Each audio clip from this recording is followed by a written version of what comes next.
भाइयों और बहनों, भाद्रपद मास की कृष्ण पक्ष की नवमी तिथि को गोगा नवमी का पावन व्रत बड़े श्रद्धा और विश्वास के साथ मनाया जाता है। इस दिन जाहर वीर गोगाजी महाराज की पूजा अर्चना की जाती है। गोगाजी को नागों का देवता और विषहरण करने वाले महायोद्धा के रूप में जाना जाता है। कथा इस प्रकार है। बहुत समय पहले धर्मगढ़ देश में राजा जहुर और उनकी रानी बचला रहते थे। राजा प्रतापी और न्यायप्रिय थे, परंतु रानी संतान सुख से वंचित थीं। संतानहीनता के कारण वे दिन रात दुखी रहती और मंदिरों में जाकर भगवान से संतान प्राप्ति की प्रार्थना करती। एक दिन एक महात्मा महल में आए। रानी ने हाथ जोड़कर कहा, गुरुदेव, मुझे संतान का सुख नहीं है, कृपा कर आशीर्वाद दीजिए। संत ने ध्यान लगाया और बोले, रानी, तुम्हें शीघ्र ही पुत्र प्राप्त होगा। यह पुत्र कोई साधारण नहीं होगा, नागवंश का अंश होगा। इसका नाम इतिहास में गोगाजी के रूप में अमर होगा। यह सुनकर रानी आनंदित हुई। समय बीता, रानी ने एक तेजस्वी पुत्र को जन्म दिया। भाद्रपद की नवमी तिथि थी। जैसे ही बालक ने जन्म लिया, चारों ओर अलौकिक प्रकाश फैल गया।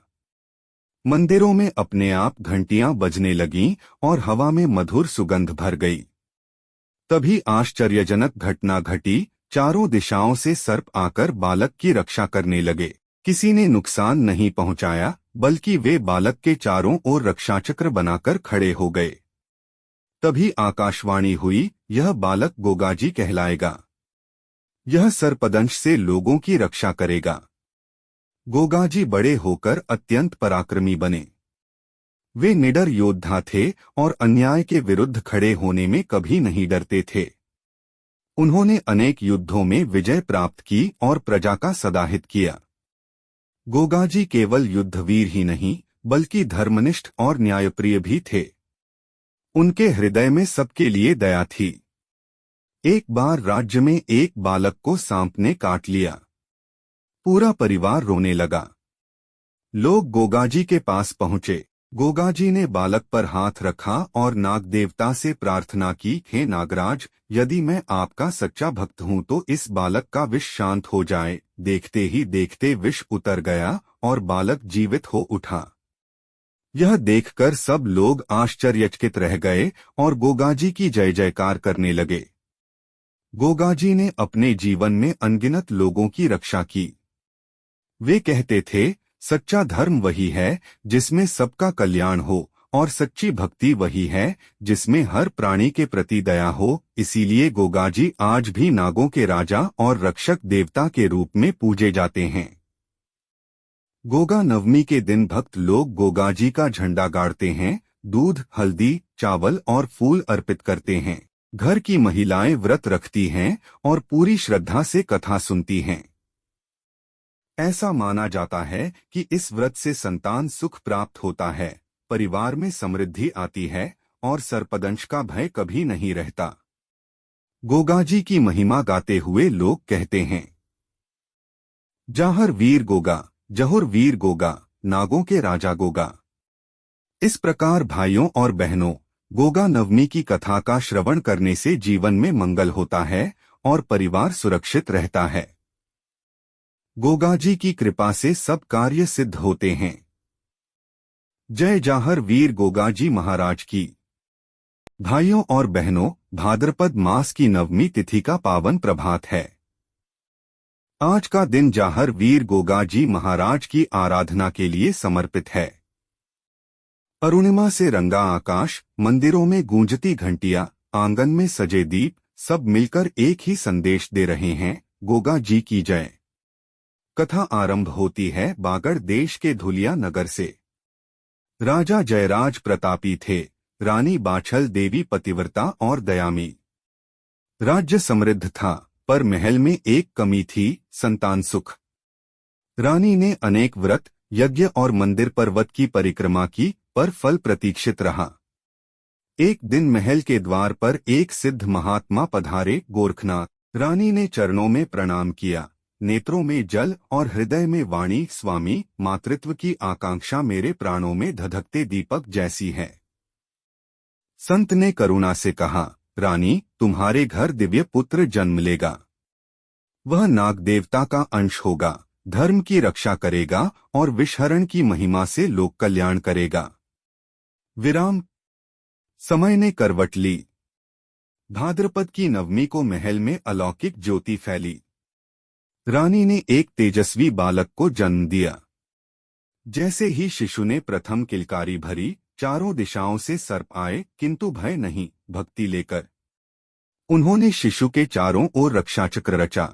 आकाशवाणी गूंजी, यह जाहर वीर गोगा है। नागों के अधिपति की कृपा से यह जनवरी से जनवरी का रक्षक बनेगा। बाल्यकाल से ही गोगा जी में असाधारण धैर्य और करुणा थी। वे अस्त्र शस्त्र में निपुण हुए, पर हृदय में दया का झरना बहता रहा। गुरु गोरखनाथ ने उन्हें नाग साधना की दीक्षा दी।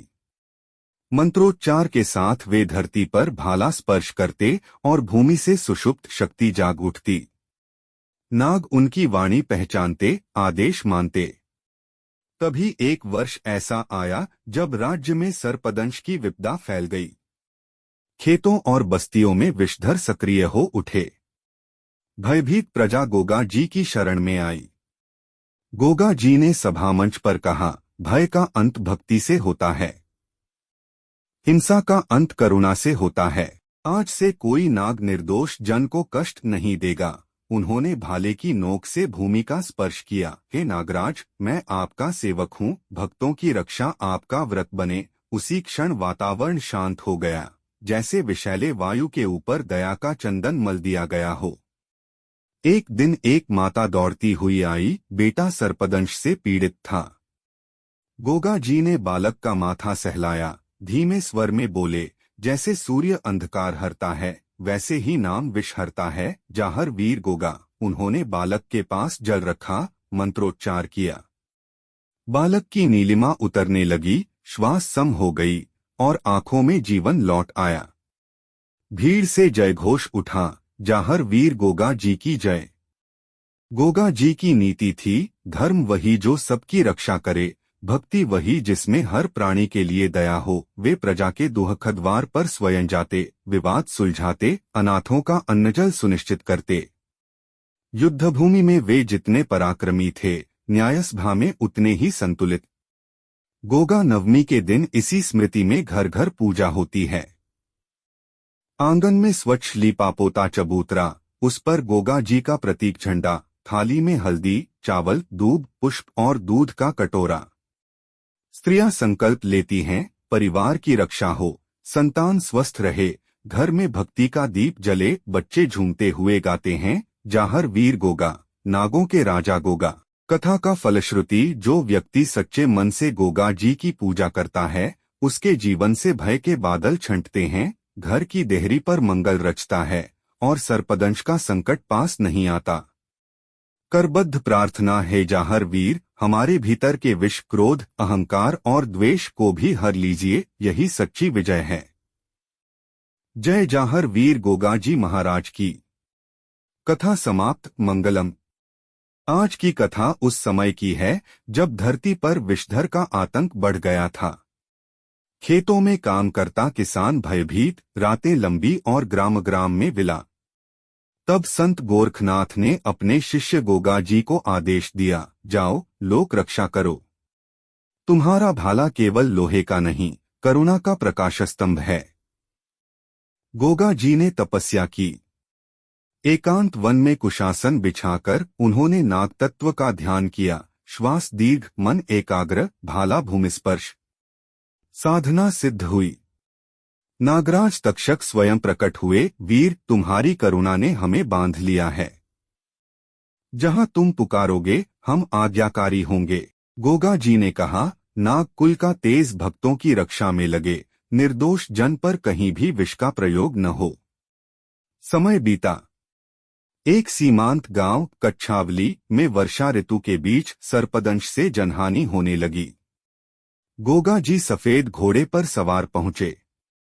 नीली पगड़ी, गले में रुद्राक्ष, हाथ में दीप्तिमान भाला और चेहरे पर अटल शांति। गांव की सभा बुलाई गई। गोगा जी बोले, डर से बड़ा कोई विष नहीं। आज हम भय का व्रत त्यागेंगे और भक्ति का व्रत अपनाएंगे। उसी क्षण एक युवक तड़पता हुआ लाया गया। भीड़ सिसकी, माता मूर्छित। गोगा जी ने भूमि पर रेखा खींची, 4 दिशाओं में आह्वान किया, नागराज, यदि मेरे भीतर तनिक भी स्वार्थ हो तो मुझे यहीं रोक दीजिए, यदि करुणा सच्ची हो तो इस प्राण को लौटा दीजिए। हवा थिर हो गई, जैसे अदृश्य फुहार ने विष की ज्वाला बुझा दी। युवक का कंठ ढीला पड़ा, रंग लौटा, नाड़ी सम हुई। गोगा जी ने उसे बैठाया। अब से तुम भय नहीं, संयम का पाठ पढ़ोगे। जय घोष गूंजा। विराम। ग्राम रक्षा के लिए गोगा जी ने कुछ नियम दिए। आंगन स्वच्छ रखो, बिलों को अनावश्यक छेड़ो नहीं, खेतों की मेड़ पर दूब और तुलसी रोपो, वर्षा ऋतु में रात्रिदीप जलाकर सुरक्षित पथ बनाओ। उन्होंने कहा, नाग शत्रु नहीं, प्रकृति का संतुलन है, उनका सम्मान करो, वे तुम्हारी रक्षा करेंगे। गोगा नवमी की परंपरा इसी शिक्षा से उपजी। इस दिन स्त्रियां उपवास करती हैं, मिट्टी का पवित्र गड्ढा बनाकर उसमें दूध अर्पित करती हैं, यह संदेश देते हुए कि हम हिंसा नहीं, सहअस्तित्व चाहते हैं। बच्चे झंडा लेकर गली गली जाते हैं, गीत गाते हैं, जाहर वीर गोगा, हमारी रक्षा करना। एक प्रसंग और रानी बाछल देवी के महल में राजकुमार अस्वस्थ पड़े। वैद्य असहाय। शक हुआ कि पुरानी घटना का सर्पदोष है। गोगा जी ने भाले की नोक से महल के प्रांगण में भूमि स्पर्श किया, वहां से निर्मल जलधारा फूटी।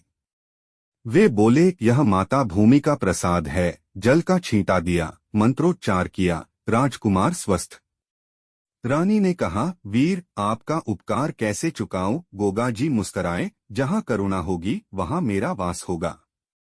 मेरे लिए बस प्रजा का कल्याण ही पर्याप्त है। फलश्रुति, जो गोगा नवमी के दिन श्रद्धा से कथा सुनता है, झंडा गाड़ता है, दूध हल्दी अर्पित करता है और किसी जीव को अनायास हानि नहीं पहुंचाता, उसे गोगा जी का आश्रय मिलता है। परिवार में साहस, स्वास्थ्य और संतति का मंगल होता है। आइए अंत में सामूहिक प्रार्थना करें। हे जाहर वीर, बाह्य विष से ही नहीं, भीतर के विष से भी बचाइए। अहंकार के फन को झुका दीजिए, कलह के विष को हर लीजिए और हमारे घर घर में शांति का दीप जला दीजिए। जाहर वीर गोगा जी महाराज की जय। कथा पूर्ण मंगलम। आज की कथा उस समय की है जब धरती पर विषधर का आतंक बढ़ गया था। खेतों में काम करता किसान भयभीत, रातें लंबी और ग्राम ग्राम में विला। तब संत गोरखनाथ ने अपने शिष्य गोगा जी को आदेश दिया, जाओ, लोक रक्षा करो।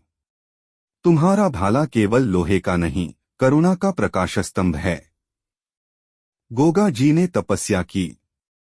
एकांत वन में कुशासन बिछाकर उन्होंने नाग तत्व का ध्यान किया। श्वास दीर्घ, मन एकाग्र, भाला भूमिस्पर्श। साधना सिद्ध हुई। नागराज तक्षक स्वयं प्रकट हुए, वीर, तुम्हारी करुणा ने हमें बांध लिया है। गोगा जी की नीति थी, धर्म वही जो सबकी रक्षा करे, भक्ति वही जिसमें हर प्राणी के लिए दया हो। वे प्रजा के दुखद्वार पर स्वयं जाते, विवाद सुलझाते, अनाथों का अन्नजल सुनिश्चित करते। युद्धभूमि में वे जितने पराक्रमी थे, न्यायसभा में उतने ही संतुलित। गोगा नवमी के दिन इसी स्मृति में घर घर पूजा होती है।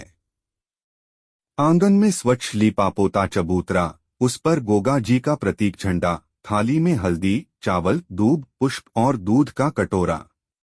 स्त्रियां संकल्प लेती हैं, परिवार की रक्षा हो, संतान स्वस्थ रहे, घर में भक्ति का दीप जले। बच्चे झूमते हुए गाते हैं, जाहर वीर गोगा, नागों के राजा गोगा। कथा का फलश्रुति, जो व्यक्ति सच्चे मन से गोगा जी की पूजा करता है, उसके जीवन से भय के बादल छंटते हैं, घर की देहरी पर मंगल रचता है और सर्पदंश का संकट पास नहीं आता।